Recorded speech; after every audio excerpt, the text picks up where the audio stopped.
pada acara review artikel Accounting Top Tiers pada sore hari ini yang diselenggarakan oleh Center for Political Economy and Research Business yang berkolaborasi dengan Center of Environmental, Social, and Governance Studies. Oke, sebelum memulai acara pada sore hari ini, alangkah baiknya memulai dengan yang baik terlebih dahulu. Oke, berdoa sesuai dengan agama masing-masing, berdoa demikian. Amin. Tidak ada kata selesai dalam berdoa. Oke, sebelum memulai pada acara sore hari ini, saya mau mengucapkan terima kasih kepada Bapak Ibu yang telah menyempatkan untuk hadir di acara pada sore hari ini. Oke, selanjutnya saya akan membacakan rundown singkat pada sore hari ini. Yang pertama ada pembukaan, yang kedua ada penyampaian materi oleh Kak Nurul Fitriani selaku Center for Political Economy and Business Research. Judul paper yang akan dibawakan pada sore hari ini ada Impression Management Against Early Dismissal, CEO Succession and Corporate Social Responsibility. Lalu dilanjutkan dengan penutup. Oke, mungkin langsung next aja buat acara selanjutnya, yaitu ada penyampaian materi oleh Kak Nurul Fitriani. Oke, kepada Kak Nurul, dipersilahkan. Terima kasih Kak Zahira. Saya share screen.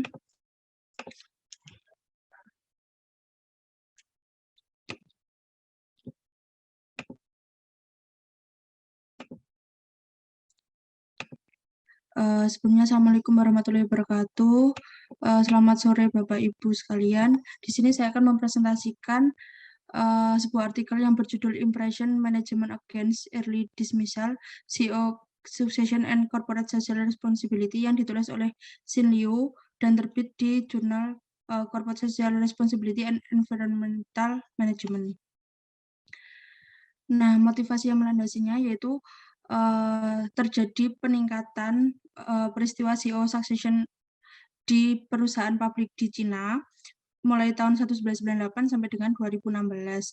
Nah, kemudian penelitian ini tuh menduga bahwa terjadinya CEO succession ini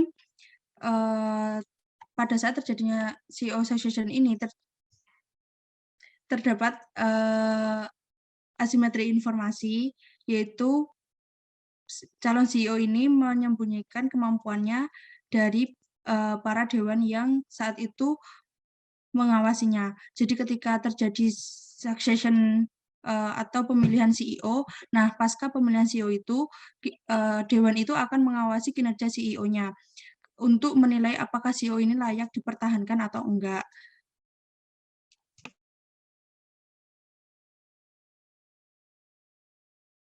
Nah, saya lanjutkan kemudian.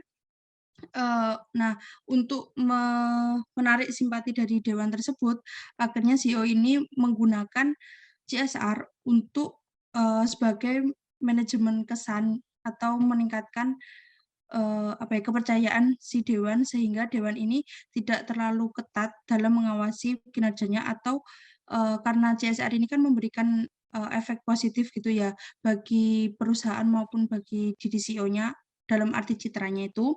Nah, dewan akhirnya ketika ingin memberhentikan CEO ini, dia juga memikirkan apa tanggapan dari media, pemerintah ketika citra perusahaan itu udah baik, tapi ternyata CEO-nya itu diberhentikan. Nah, penelitian ini itu bilang bahwa CEO itu ketika selesai terjadi succession akan melakukan CSR yang lebih tinggi sebagai motivasi untuk mempertahankan kedudukannya yang baru tersebut. Nah, penelitian yang ada itu sudah meneliti beberapa karakteristik CEO terhadap CSR, termasuk CEO narcissism, CEO confidence, CEO power, dan lain sebagainya. Namun, yang meneliti tentang CEO succession ini dengan aktivitas CSR pasca succession itu belum ada. Nah, penelitian ini melengkapi gap penelitian yang ada dengan meneliti hal tersebut. Tujuan dari penelitian ini yaitu menguji hubungan antara CEO succession dan CSR pasca succession dan bagaimana usia serta asal CEO memoderasi hubungan tersebut.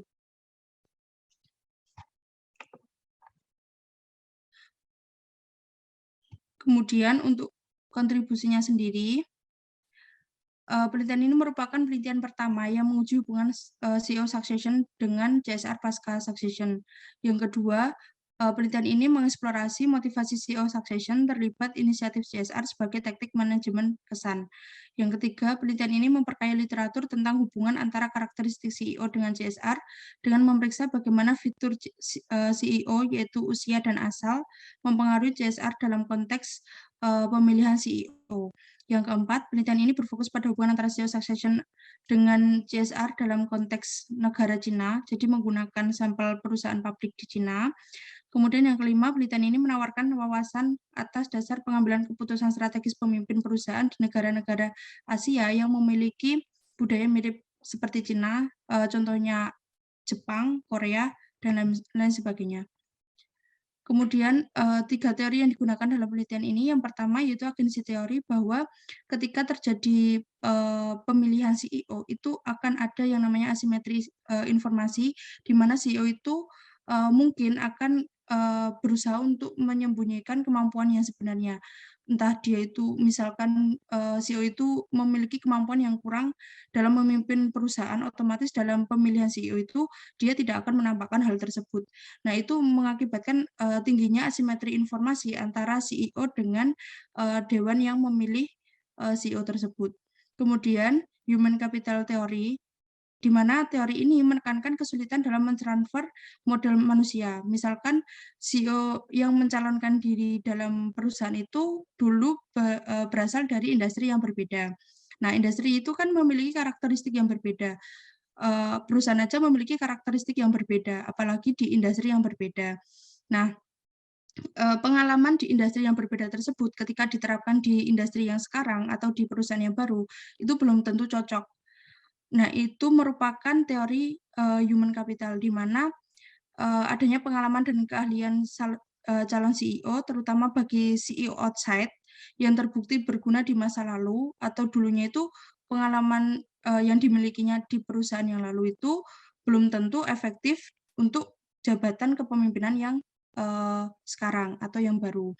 Nah, yang ketiga yaitu upper excellence theory, menunjukkan karakteristik CEO mempengaruhi keputusan dan perilaku organisasi. Penelitian ini mempertimbangkan usia dan asal CEO sebagai karakteristik CEO. Kemudian untuk hipotesisnya, penelitian ini memiliki 3 hipotesis. Yang pertama yaitu CEO succession berhubungan positif dengan kinerja CSR pasca succession, di mana argumentasi peneliti bahwa CEO setelah pemilihan itu kan akan mengalami yang namanya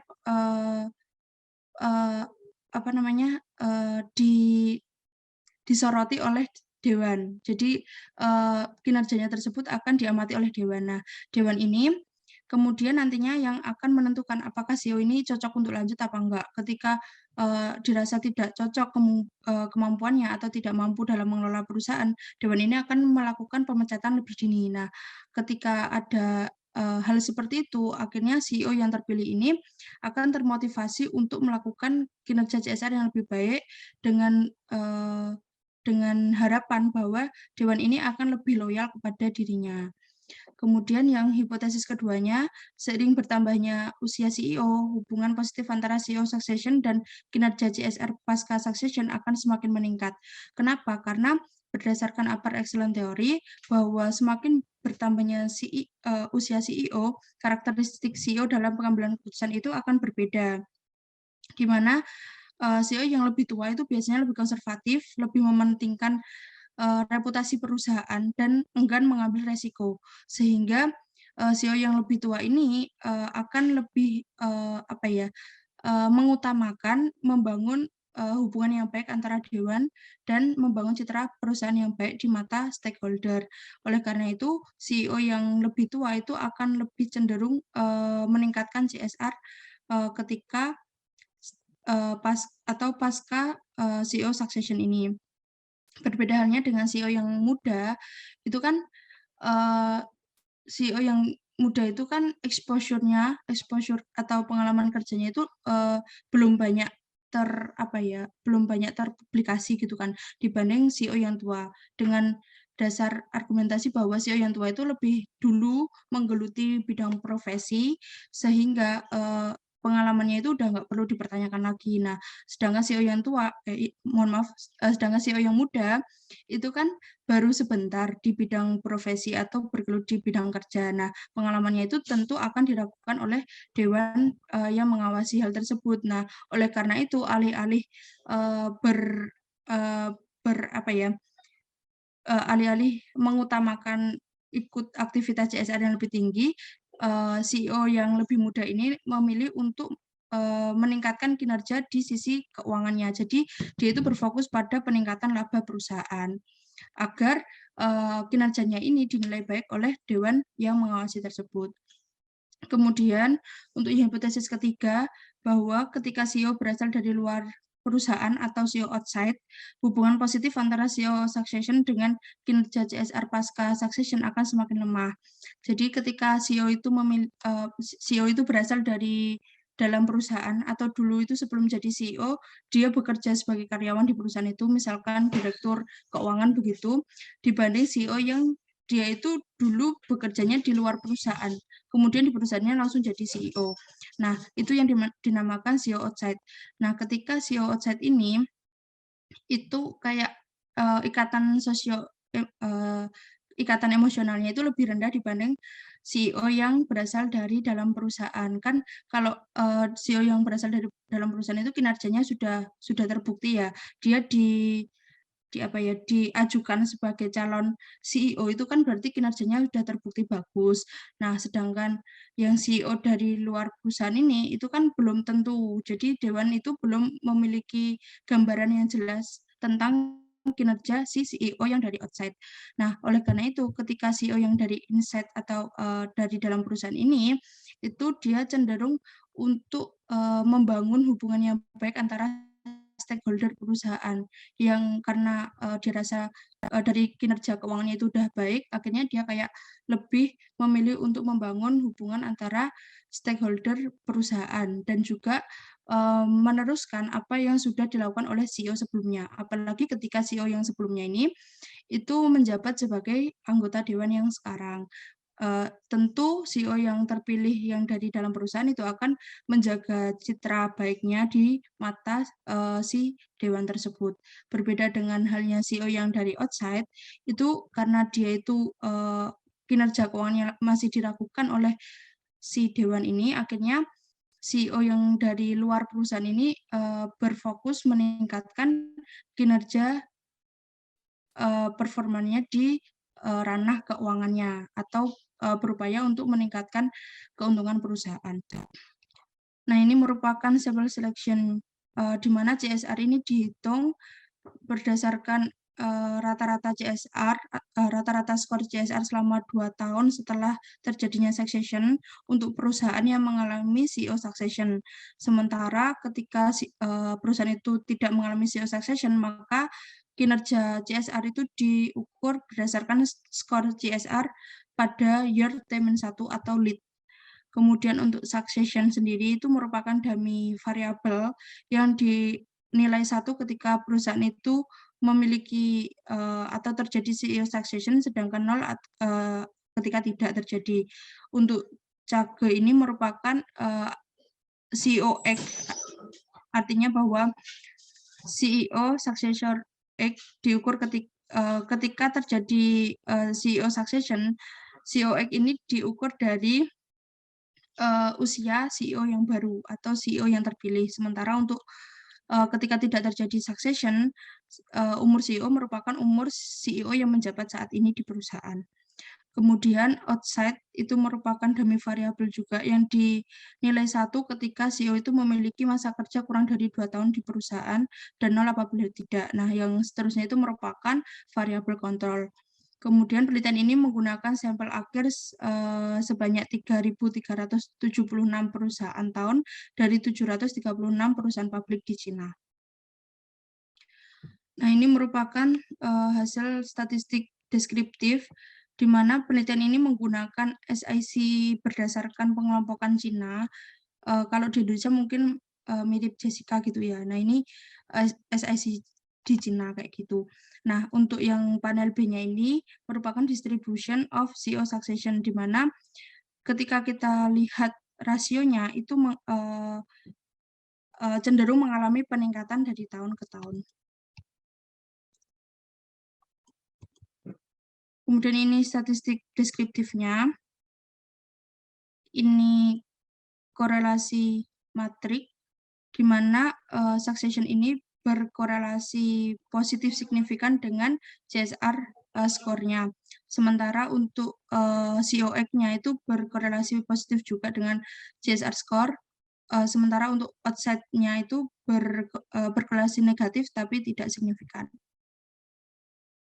Kemudian, penelitian ini itu tidak menggunakan regresi linear berganda, tapi langsung menggunakan PSM dan Heckman, di mana di PSM ini digunakan untuk melihat apakah ada perbedaan yang signifikan antara perusahaan succession CEO dengan yang tidak mengalami succession CEO dalam hal aktivitas CSR. Nah, ternyata setelah dilakukan pengujian PSM, diketahui bahwa menggunakan 3 model ini, tiga-tiganya itu menghasilkan hasil positif signifikan, yang artinya bahwa terjadi perbedaan antara perusahaan yang mengalami CEO succession dengan tidak dalam konteks aktivitas CSR. Dan ini indikasinya bahwa perusahaan yang mengalami succession CEO itu memiliki aktivitas CSR yang lebih tinggi. Dengan demikian, hipotesis pertama itu terjawab dan tidak ditolak. Nah, kemudian hipotesis pertama itu juga dibuktikan dengan menggunakan Heckman two-stack regression, di mana yang sebelah kiri itu merupakan stack satunya berupa probit model, di mana SRI ini merupakan variabel instrumental, yaitu rata-rata CEO succession di industri yang sama. Nah, ini dihubungkan dengan CEO succession dan hubungannya adalah positif signifikan. Kemudian untuk yang tabel 6 itu merupakan hasil dari uji tahap 2 Heckman. Yang model pertama itu yaitu hubungan antara CEO succession dengan aktivitas CSR dan memperoleh hasil positif signifikan, yang artinya bahwa perusahaan yang mengalami CEO succession itu cenderung memiliki tingkat aktivitas CSR yang lebih tinggi.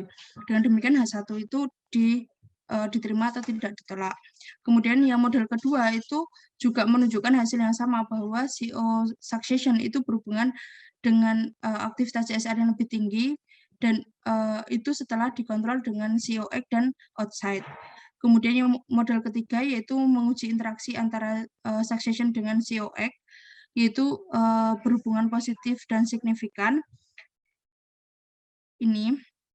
Kemudian yang model 4, yang model 3 ini artinya bahwa CEO succession dengan aktivitas CSR yang lebih tinggi itu semakin kuat ketika usia CEO itu bertambah atau semakin tua.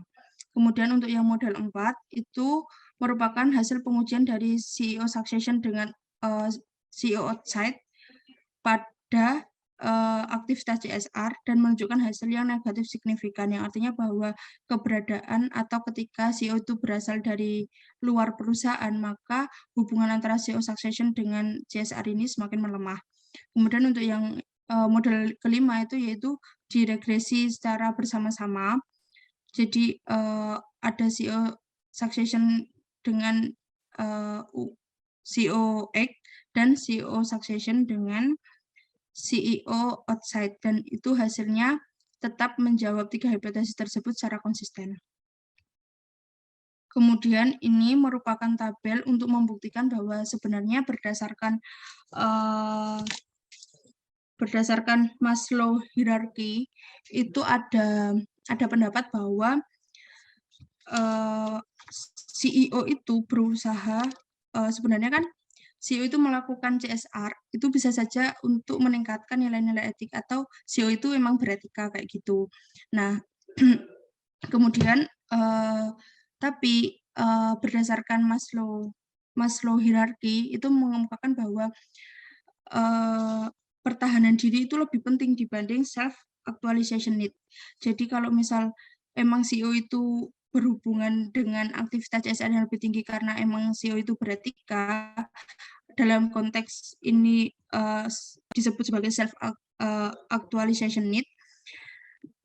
Namun ini juga memang bisa menjadi alasan yang mendasari penelitian ini, namun berdasarkan Maslow hierarki ini, pertahanan itu lebih penting, pertahanan itu lebih utama dibanding self actualization need. Nah, oleh karena itu penelitian ini itu ingin membuktikan bahwa terjadinya aktivitas CSR yang lebih tinggi setelah succession CEO itu bukan karena CEO yang beretika, tapi memang karena untuk pertahanan diri atau untuk mempertahankan posisinya yang baru.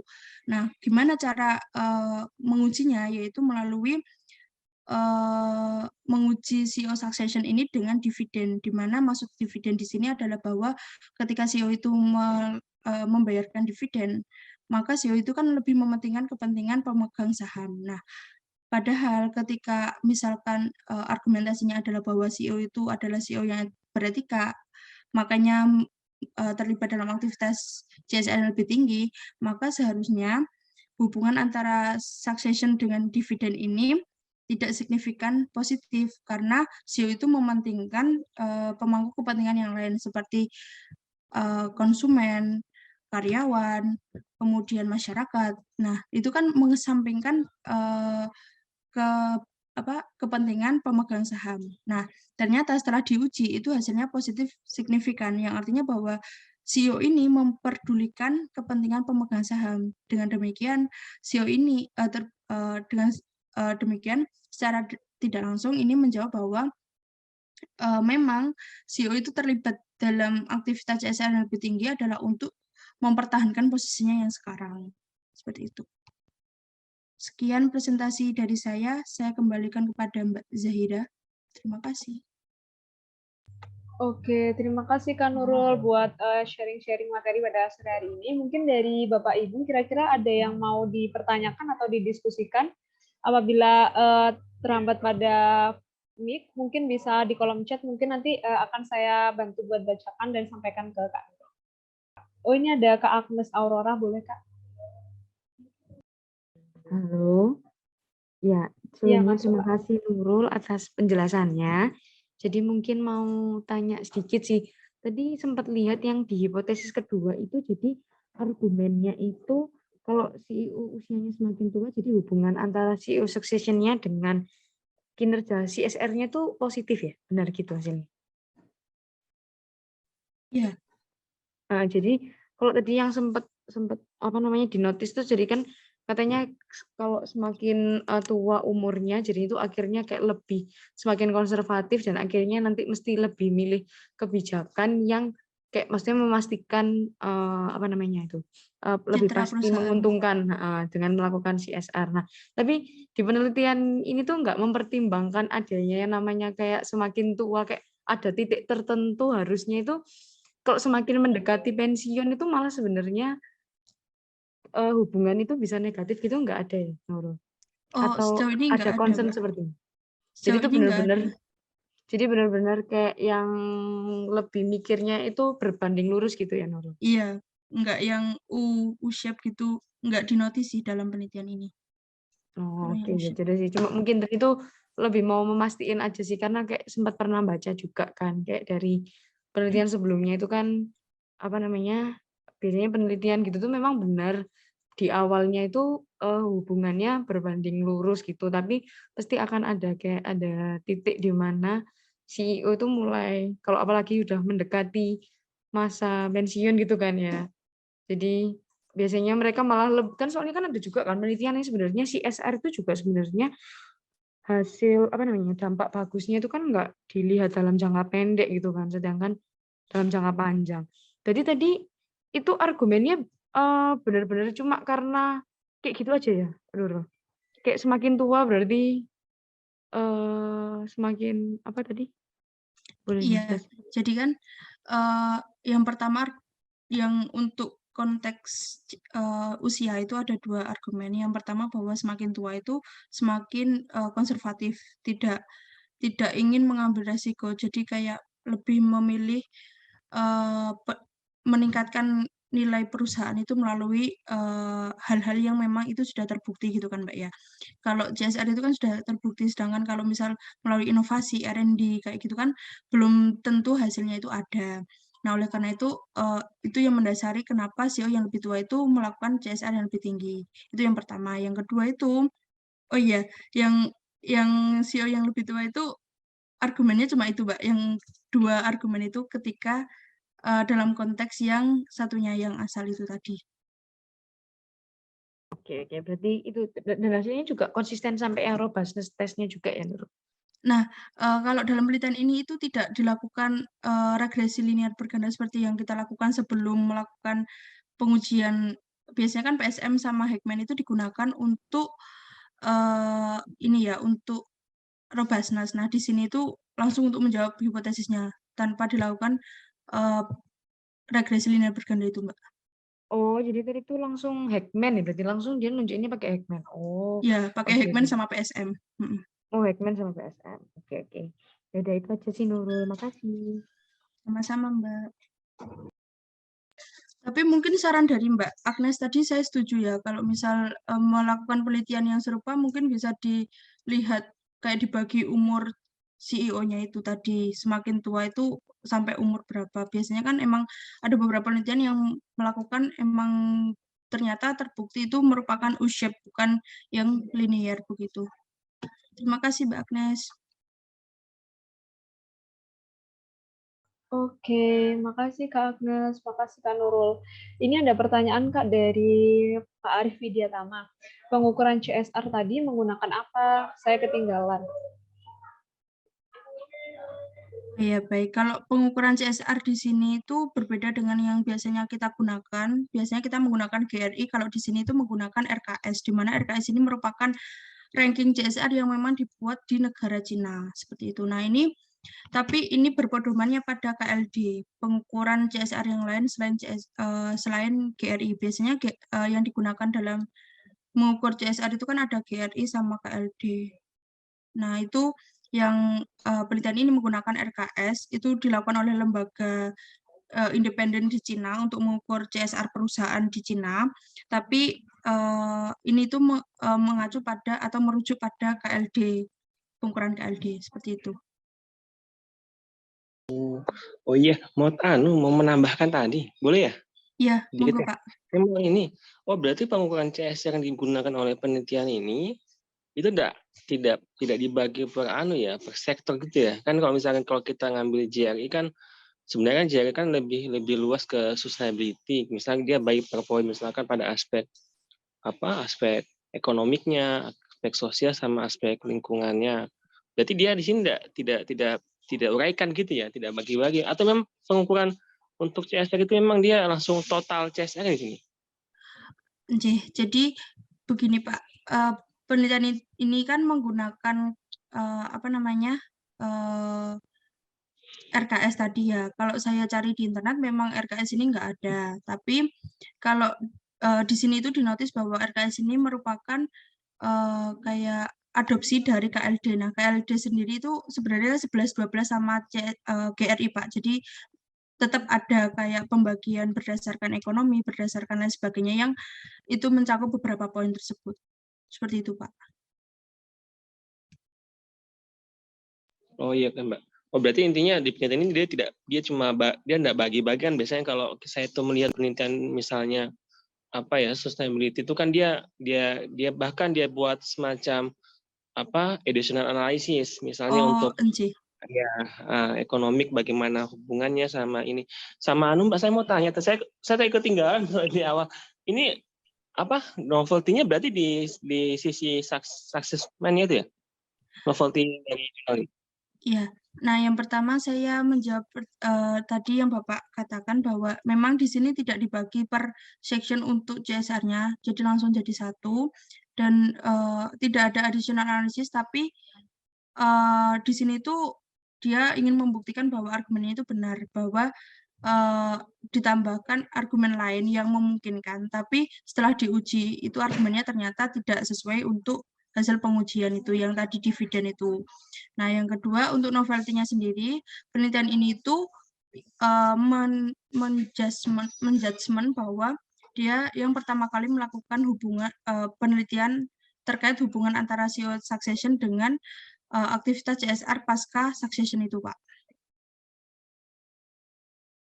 Oh berarti maksudnya ini menurut Mbak Nurul ini kira-kira misalnya ketika penelitian yang kita coba aplikasikan atau misalnya replikasi lah mungkin di Indonesia, apakah datanya tersedia untuk CEO sukses itu atau tidak? Jadi kebetulan ESG dataset ini memang lagi mengkolek data untuk CEO succession untuk perusahaan yang di Indonesia. Sedangkan untuk CSR-nya sendiri kami juga sudah menyediakan, Pak, tapi menggunakan pengukuran yang GRI seperti itu, Pak. Jadi memungkinkan sekali untuk dilakukan di Indonesia penelitian ini. Berarti kalau yang data CSR yang dimiliki oleh ESG ini dia pakai GRI acuannya? Ya, pakai GRI, Pak. Oh ya, berarti nanti dia bagi-bagi ke sektor, misalnya sektor ekonomi, ya, sosial, gitu. Oh iya, ya. bisa, Pak. Kemudian yang CEO apa tuh? Succession agak susah ngomong. CEO succession itu memang memang ada di Indonesia maksudnya? Sebenarnya CEO succession itu pergantian CEO, Pak. Jadi ketika di tahun jadi ketika terjadi pergantian CEO itu terjadi CEO succession itu. Jadi kalau kita tahu misalnya penggantian CEO, misalnya datanya dari mana? Misalnya dari annual report gitu? Iya, annual report. Misalkan di annual report 2018, CEO-nya misalkan namanya Randy, yang 2019 ternyata CEO-nya udah berganti namanya misalkan Alex gitu. Berarti kan terjadi pergantian CEO gitu, Pak. Nah, untuk detailnya terjadinya kapan itu kan ada di annual report biasanya. Berarti kalau misalkan dia digantikan misalnya perusahaan A di tahun 2000 misalnya 20 si A tapi misalnya diganti, berarti ketika misalnya di 2021 nanti berarti dummy atau gimana, Mbak? Iya, atau dummy, Pak. Oh, dummy. Ya, berarti kalau perubahan 1, kalau misalnya tidak ada perubahan 0 gitu. Iya. Oh ya, berarti bukan ini ya, bukan dalam bentuk angka misalnya jumlahnya begitu ya. Kan bukan. Oke. Mbak, itu aja, Mbak. Makasih, Mbak. Jelas.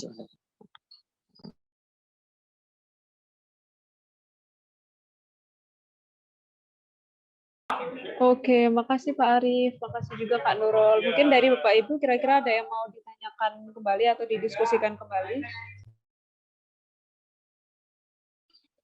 Ya, Mbak mau tanya, Mbak, tapi terpisah dari ini nggak apa-apa, Nji? Tapi maksudnya hubungan dengan riset juga sih.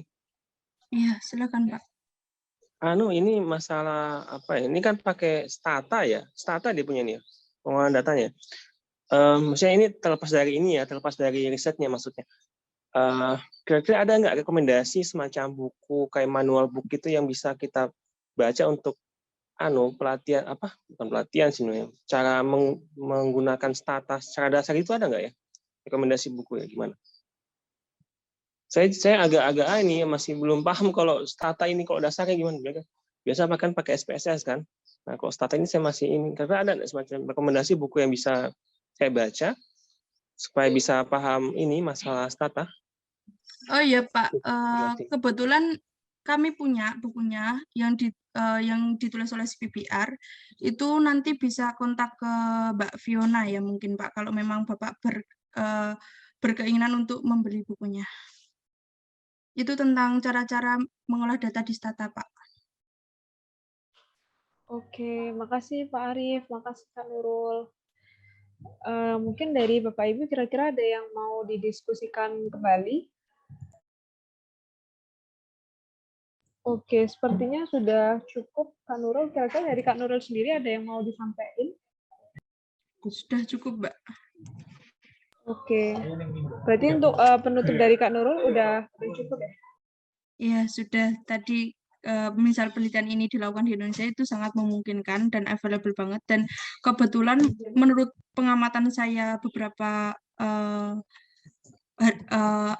bulan terakhir, itu bahwa penelitian di bidang ekonomi atau akuntansi itu biasanya berfokus pada karakteristik CEO dan yang berbau green economy seperti kayak CSR, sustainability, ESG, IR kayak gitu. Kalau misal karakteristik CEO ya kayak tadi CEO Succession, CEO Variety, CEO apa namanya overconfidence seperti itu. Nah mungkin Bapak Ibu yang ingin melakukan penelitian bisa dikerucutkan di karakteristik CEO dan apa namanya green economy itu tadi, karena itu memang topik yang saat ini lagi booming-boomingnya seperti itu, Mbak.